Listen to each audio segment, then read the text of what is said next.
tungkol doon sa mga lumantad na ex-Marines at napasama pa ang mga ICC investigators na nabigyan di umano ng pera. Ito, may pahayag po si Vice President Sara Duterte. Kakapasok lang po, shinare po ng PDP Laban page.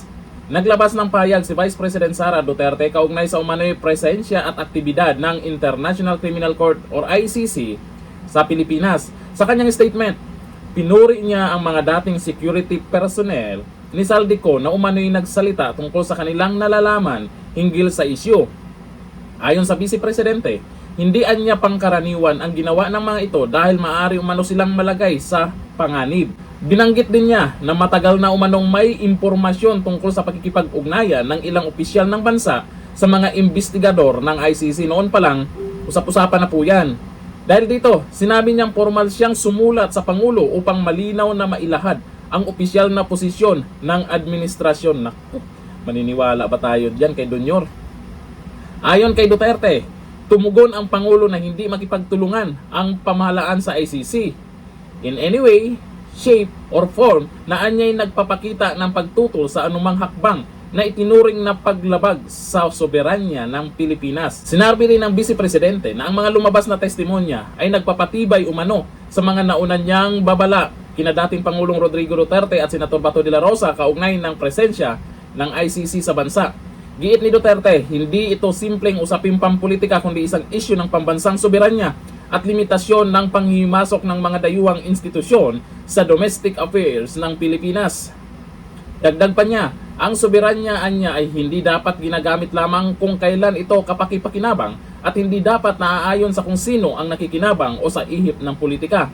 Tinapos niya ang kanyang pahayag sa panawagan ng pangalagaan ang dignidad ng bansa at ang tiwala ng mamamayan sa mga institusyong nagtatanggol dito. Sa ngayon kasi, maraming naniniwala doon sa mga ex-Marines na lumantad.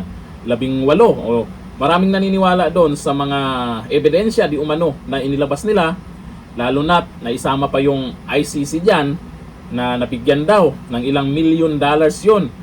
At si Trillanes po ang gumalaw dyan. Asa naman po natin, itatanggi po nila lahat yan. Ito ang tanong dyan. Itong tungkol sa lumantad ng mga ex-Marines, pag-uusapan din kaya ngayon dyan sa ICC hearing?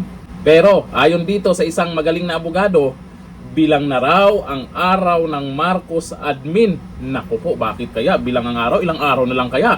O ayon dito sa balita ngayon, ito ang payag ni dating Presidential Chief Legal Counsel Salvador Panelo kasunod ng paglabas ng sinasabing joint affidavit ng mga nagpakilalang dating sundalo at Marines na umano'y nagdetalye ng mga paghatid ng malalaking halaga. Naku, paldo talaga sila. Ng malimaletang pera sa ilang opisyal ng pamahalaan. Sa panayam, tinukoy ni Panelo ang bigat ng dokumento nang tanungin kung naniniwala siya na nagsasabi ng totoo ang mga lumantad. Diretsahan ang kanyang sagot. Masyadong detalyado. Ito sabi niya, masyadong detalyado para sabihin mong, do you have the pictures? Do you have the names? Do you have the plate numbers? Kompleto Pati yung mga picture ng mga ICC investigator, kuha lahat Naku, pwedeng gamitin talaga yan dyan sa ICC hearing para mapanood ng buong bansa kung ano yung pinagagawa nila dyan. Posible kayang dahil dito ay papayagan nilang makauwi si Tatay Digong sa Pilipinas. Ang tinutukoy ni Panelo ay ang umano'y ebidensyang kalakip ng salaysay at detalye ng mga sasakyan na anya'y nagpapabigat sa aligasyon. Nauna nang itinanggi ng kampo ni Marcos Jr. ang anumang paratang ng kickbacks, iginiit ng Malacanang na walang basihan ang akusasyon. Siyempre, itatanggi talaga nila. Naasahan na natin yan. Unang-una ang tatanggi dyan, si Auntie Claire, malamang. O ayon dito sa mga nag-comment, sabi ni Kent Jumar, madami ng ebidensya, pero wala pa rin ginagawa ang gobyerno. Halata na masyado. Sabi ni Teofista Cabrera, naku, sisingaw na ang baho ng administrasyon na ito. Matagal na pong sumingaw yan. Yun nga lang, habang tumatagal, nagiging solid yung mga ebidensya. Yung mga nakaraan ay sabi-sabi lang, naririnig lang natin tungkol dyan sa ICC. O ngayon, may lumalabas na. May mga nagsasabi na na ito yung nangyari. Sabi ni Flory Ramos, hindi totoo yan, sabi ni Auntie Claire. Ang tagapagsinungaling, tagapagsinungaling ng Malacanang, tagapagsalita yan. Kayo naman tagapagsalita ng Malacanang, si Auntie Claire. Hanggang dito lang, thank you. Bye-bye.